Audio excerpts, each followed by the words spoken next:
السلام عليكم ورحمة الله وبركاته. اللهم صل وسلم وبارك على سيدنا محمد وعلى آله وصحبه أجمعين. النهاردة هنعمل كوباية الكنافة في البيت بطريقة سهلة وبسيطة جدا، حاجة حلوة قوي للناس اللي عايزة تعمل مشاريع اونلاين او حاجة في حلوة في البيت للولاد.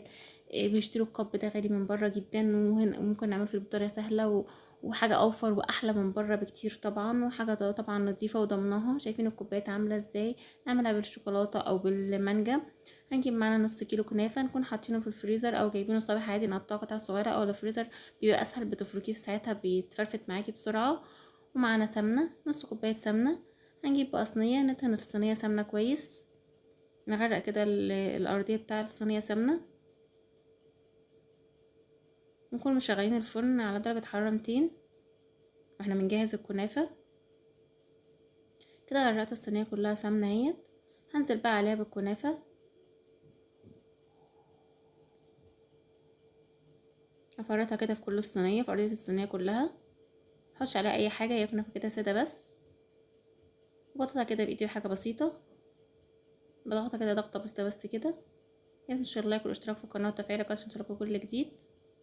هننزل بقى عليها بقيه السمنه اللي معانا، نحطها بقى فوق الوش كلها، نغطي الوش كله سمنه. الطريقه بتبقى اسهل بكتير من انك تعمليها على البوتاجاز.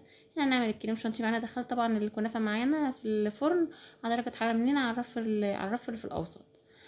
هنا بقى هنعمل الكريم شانتيه. نحط كوبايتين لبن ومعلقتين سكر، نص كوبايه كريم شانتيه، ونص كوبايه بستري كريم، ونص كوبايه لبن بودره، وده معلقتين كريمه لباني. ده اختياري، لو متاح عندك بودره مش متاح خلاص عادي مش مشكله، بس كل الاضافات بتطعم حلو جدا للكريمه. نفضل نضرب فيها بقى لحد ما توصل معانا للقوام دوت، لحد ما تتقل معانا كده.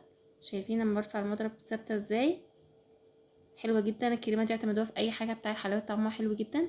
هنا الكنافه بقى خرجت معايا من الفرن، هنسقيها بقى بشربات. هنكون محضرين شربات وسط اللي هو 3 كوبايات سكر على كوبايه ونص ميه. لو عايزه الكنافه طريه غطيها، عايزاها ناشفه كريسبي زي ما هي سيبيها مكشوفه ما تغطيهاش. هنا بقى هنحضر الكبات مع بعض. هنحط اول حاجه الكريمه في الارضيه، ونحط طبقه كنافه، وبعدين طبقه كمان كريمه.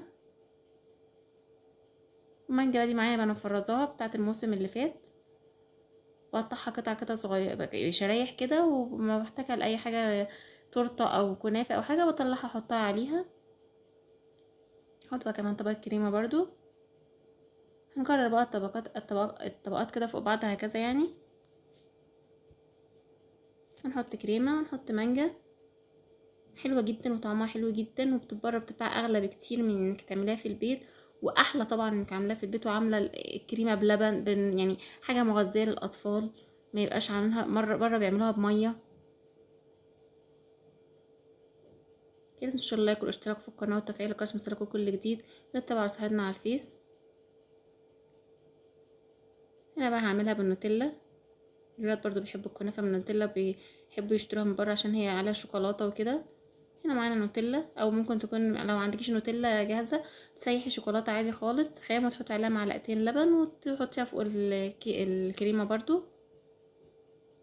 هنا برضو عملت طبقات زي المانجا بقى، بس بدل المانجا احط نوتيلا. نحطها في كيس تلاجة عادي خالص، ونفردها فوق الوش عليها.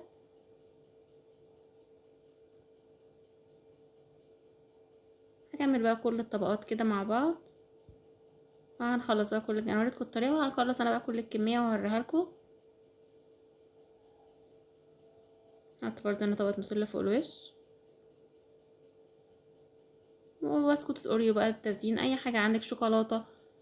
ان شاء الله ياكل اشتراك في القناه وتفعيل الجرس عشان يوصلكوا كل جديد. متنسوش تعليقاتكم عشان نعرف نتواصل.